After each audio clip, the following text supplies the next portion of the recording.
Picture a stoplight on an ordinary Tuesday.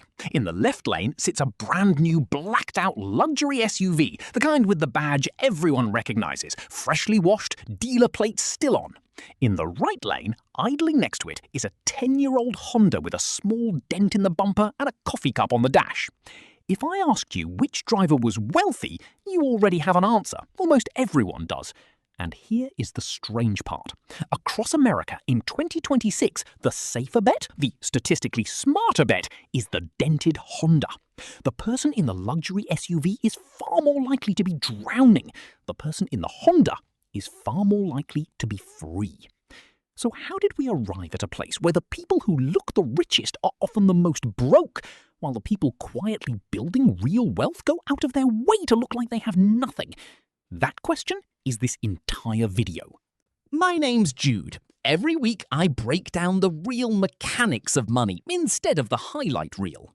This video is the 2026 data breakdown behind the appearance of wealth, who is actually sitting in that SUV, what the numbers say, and what the genuinely wealthy do instead. Subscribe and hit like if this changes how you see the cars around you. Let's start with who is actually behind the wheel. Let me show you who is actually sitting in that luxury SUV, because the picture is not what the marketing wants you to believe. Heading into 2026, roughly 60% of Americans were living paycheck to paycheck. That number on its own is sobering. The detail underneath it is the one that should stop you cold. Around 40% of people earning six figures, $100,000 a year or more, were also living paycheck to paycheck. Think about that. 2 out of 5 high earners, the exact people we assume have it all figured out, finish the month with nothing left over. Here is where the money actually goes. The average American household now spends around $6,500 a month just to live, roughly $78,000 a year before a single luxury is added. Meanwhile, the personal savings rate sat at about 4.5% in early 2026. Historically, that figure has averaged closer to 8.5%. We are keeping about half of what previous generations managed, while spending more than ever to look the part. More than half of adults said they could not cover a surprise $1,000 expense out of savings. Over a quarter reported no emergency cushion at all, the highest level ever recorded. One survey put the typical emergency savings balance at around $600. Not $6,600, 600. That is the actual financial reality humming beneath a lot of those glossy car payments and weekend photos. And the makeup of that struggle has been quietly shifting. For a while, a chunk of people living paycheck to paycheck were doing it by choice, spending freely because they felt comfortable. Over the last couple of years, that group has shrunk. The share doing it out of pure necessity has grown and overtaken them. In plain terms, more people are stretched not because they are splurging, but because the basics now eat almost everything. So when you glance at that shiny SUV and feel a flicker of envy, hold on to this. A large share of those payments are being made by people who are one missed paycheck away from a genuine crisis. To understand why we keep falling for it, you have to understand what spending is actually doing for us, because it is hardly ever about the object itself. Humans are wired to read status. For most of our history, those signals carried survival information. Who had food? Who had protection? Who was worth aligning with? That instinct never disappeared. It just got hijacked. Today, the signals are a watch, a logo, a car, a renovated kitchen, a vacation framed at exactly the right angle. We are not really buying the thing. We are buying a sentence we hope other people will say about us. The trouble is that the people we are performing for are performing right back, which means everyone is dressing up for an audience that is too distracted by its own costume to notice yours.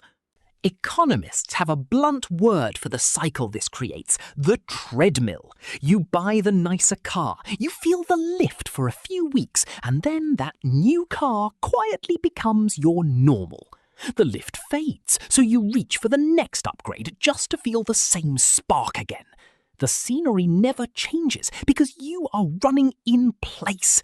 And the cruelest twist is that the treadmill speeds up as your income climbs. That is lifestyle inflation, the silent killer hiding behind those paycheck-to-paycheck six-figure earners. Their income went up, their spending crept up to match it, then nudged a little past it. A raise that should have bought freedom bought a heavier stack of monthly obligations instead. There is a sneaky mechanism that makes this worse, and you have almost certainly felt it without naming it. A single nice purchase quietly demands a dozen more to match it. Buy one beautiful chair that makes the rest of the room look shabby, and suddenly the couch has to go. Then the rug, then the curtains, then the coffee table that no longer fits the new vibe. The same thing happens at a larger scale with the people we let into our lives. Move into the nicer neighborhood and the pressure arrives uninvited. The unspoken expectation about the kind of car that belongs in that driveway, the vacations the other families take, the schools, the renovations, the version of yourself that fits the zip code. The wealthy who stay wealthy tend to notice this cascade early and refuse to start it. They understand that the most expensive part of a purchase is often not the purchase. It is everything that purchase quietly obligates you to buy next. Now, let me put a hard number on the cost of looking rich, because the math is more punishing than people let themselves admit. Start with the single most visible status symbol in American life, the car. In December of 2025, the average price paid for a new vehicle hit a record, just over $50,000. The average monthly payment on a new car climbed to nearly $770, an all-time high. The average new car loan now runs around $44,000. To make those payments survivable, buyers are stretching loans to lengths that would have sounded absurd a generation ago.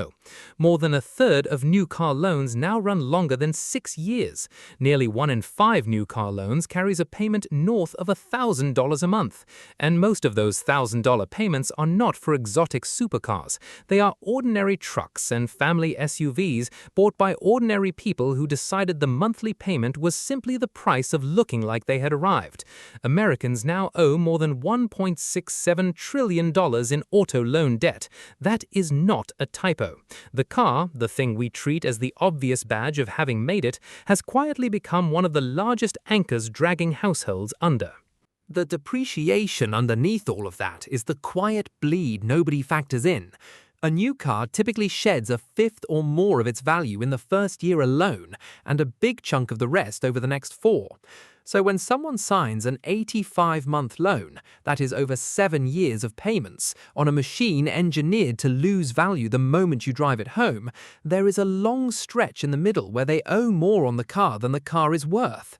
They are underwater, paying interest on value that already evaporated. If the car gets totaled or they need to sell, the loan does not politely shrink to match. They are on the hook for the gap. Take that average new car payment, call it roughly $750 a month, and imagine doing something quietly radical with it instead. You drive a paid-off used car and you funnel that same $750 into a low-cost index fund every single month. At a long-run average return of around 7% after inflation, that habit grows to well over $100,000 in 10 years. Keep it running for 30 years and you are staring at a figure north of $900,000. So the real choice was never nice car or boring car. The real choice was a nicer car now or close to $1 million later. That is the second cost, the one that never appears on the window sticker. Every dollar locked into looking wealthy is a dollar that can never go to work becoming wealthy. And the younger you are when you see this, the more violent the difference becomes, because time does the heavy lifting. The luxury car did not just cost a monthly payment, it quietly purchased a decade of extra working years and handed the bill to a future version of the person who never got a vote. The same logic runs straight through the biggest purchase most people ever make, the house. Every major possession drags a whole ecosystem of expenses behind it, what you might call the lifestyle multiplier. A bigger house is not just a bigger payment. It is more property tax, more insurance, more heating and cooling, more maintenance on more square footage, and then the slow, almost invisible pressure to fill all those rooms with furniture you would never have bought if the rooms did not exist. Buy the big house, and suddenly you need the bigger couch, the second living room set, the lawn equipment, the storage for the things you bought to fill the space you bought. A purchase that felt like one decision quietly becomes a dozen. The genuinely wealthy tend to run that full calculation before they commit, which is why so many of them live in homes that are noticeably more modest than their net worth could justify. Americans were carrying about $1.25 trillion in credit card debt at the start of 2026. For households that carry a balance, the average sat near $6,700. The average interest rate on cards actually charging interest was roughly 21%. When you finance a lifestyle on a card at 21%, you're not just paying for the thing. You are paying for the thing and then paying the bank a steep fee for the privilege of pretending you could afford it in the first place. A $6,000 balance at that rate, covered only at the minimum payment, can take the better part of a decade to clear and pile thousands of dollars in interest on top of the original purchases. Zoom all the way out, and total household debt in America has crossed $18.8 trillion. A meaningful slice of that is not survival or emergency. It is performance. It is the running cost of a costume that fools strangers and quietly robs the person wearing it. Now, there is a number that reframes everything, and it is the one almost nobody sees because it is invisible by design: net worth. Income announces itself loudly, while net worth stays almost completely silent. And in America, the gap between those two things is staggering. The median household net worth, the true middle, sits at around $192,000, but the average gets reported as roughly $1.06 million because a small number of enormously wealthy households drag the average upward. The median is the honest picture, and it tells you most people own far less than the cars and houses around them suggest. And here is the line researchers keep returning to: your savings rate predicts your future wealth better than your income does. A high earner who saves almost nothing ends up poorer in retirement than a modest earner who quietly kept and invested a fifth of everything. The faucet does not decide who is wealthy. What you do with the water does. Once you really absorb that, you start seeing your whole street differently. The house with the boat in the driveway and the 2 new trucks is no longer obviously the rich house. It might be, or it might be the most leveraged household on the block, one bad quarter from selling everything at a loss. The neighbor in the paid-off older car, the one whose lawn furniture has lasted 15 years, might be sitting on a portfolio that would surprise you. You genuinely cannot tell from the outside, and that is exactly the point the quietly wealthy are counting on. The signals we were all taught to read as wealth are more often than not signals of spending, and spending and wealth are not just different things, they frequently move in opposite directions. So what do the genuinely wealthy do instead? The answer is almost boring. And that, it turns out, is exactly why it works. Go back to the stoplight, to the dented Honda. Researchers at Experian Automotive found that 61% of households earning more than $250,000 a year do not drive luxury brands at all. They drive Hondas, Toyotas and Fords, the same cars sitting in your neighbour's driveway. Someone pulling in $250,000 a year could clearly afford the badge. The majority simply choose not to. A landmark study of American millionaires found something that still catches people off guard. Most car buyers tie up close to 1/3 of their net worth in vehicles. Actual millionaires spend around 1%. Fewer than 1/4 of them were even driving a current year model. They buy used, they buy quality, they drive it into the ground, and they rarely finance it. The numbers behind who actually becomes wealthy are even more revealing. Around 69% of millionaires never averaged 6 figures in household income in a single year. Nearly a third never had a 6-figure household income across their entire careers. And roughly 80% are first-generation wealthy, meaning they built it themselves rather than inheriting it. So the picture that forms is not a story of giant salaries and glittering lives. It is a story of ordinary incomes meeting unusual discipline. One financial author compressed the whole secret into a single sentence worth memorizing. When people stop wasting money trying to look wealthy, they finally have the money to actually become wealthy. In 2026, stealth wealth has grown into a full cultural shift, and it is changing how money moves through the whole economy. For a long time, the loudest version of luxury sat at the top, and everyone below strained to climb toward it. That hierarchy is quietly inverting. Among the genuinely wealthy, visible logos have started to read as insecurity rather than success. The new signal is the absence of a signal. A plainly cut, beautifully made coat with no branding. A quality watch only another collector would recognize. Status now gets whispered sideways to the handful of people who already recognize it, rather than shouted downward to a crowd. Beneath the wealthy, the middle class has started copying the strategy out of pure practicality. There is a movement that picked up a slightly clunky name online, underconsumption, alongside a cousin people call stealth frugality. The entire point is to use what you already own until it genuinely wears out, to repair instead of replace, to stop performing abundance for an audience that does not care. The stigma around buying the cheaper version has largely collapsed. People proudly hunt for the product that delivers most of the experience at a fraction of the price, then route the difference somewhere that actually grows. The quiet result is that families practicing this are redirecting thousands of dollars a year away from the costume and into their brokerage accounts. The look went out of style at the exact moment people realized the look was making them poor. This brings us to the single most important distinction in all of personal finance. Income is not wealth. Income is the water coming through the faucet. Wealth is the water you actually keep in the tank. A person can have an enormous faucet, a huge salary, and a tank with a crack in the bottom, spending every dollar as fast as it pours in.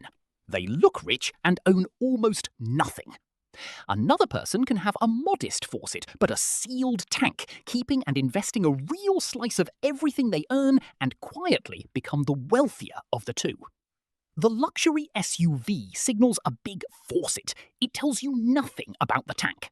The louder and bigger the signal, the more often it is covering for a tank that is nearly dry. The genuinely wealthy figured this out long ago. They stopped competing on the size of the faucet, which everyone can see, and started competing on the size of the tank, which nobody can. Back to the stoplight, the blacked-out luxury SUV, the dented Honda. You know what you see now that you didn't see before. The car in the right lane is not a consolation prize. It is a choice, made deliberately, made repeatedly, by people who understand that every dollar going loud is a dollar that cannot go to work. The quietly wealthy are not waiting to display what they have. They are too busy building what they keep. And what they keep, compounded over decades, is the thing that actually sets them free. Wealth is not what you show. It is what you keep. If this changed how you see the cars and houses around you, hit that like button and subscribe. Every week I break down the real mechanics of money instead of the highlight reel. If you want to go deeper on the psychological side of why the quietly wealthy think differently from the first dollar, the episode on why millionaires drive Hondas covers the original research and the behavioral science behind it. That one's right there. I'll see you in it.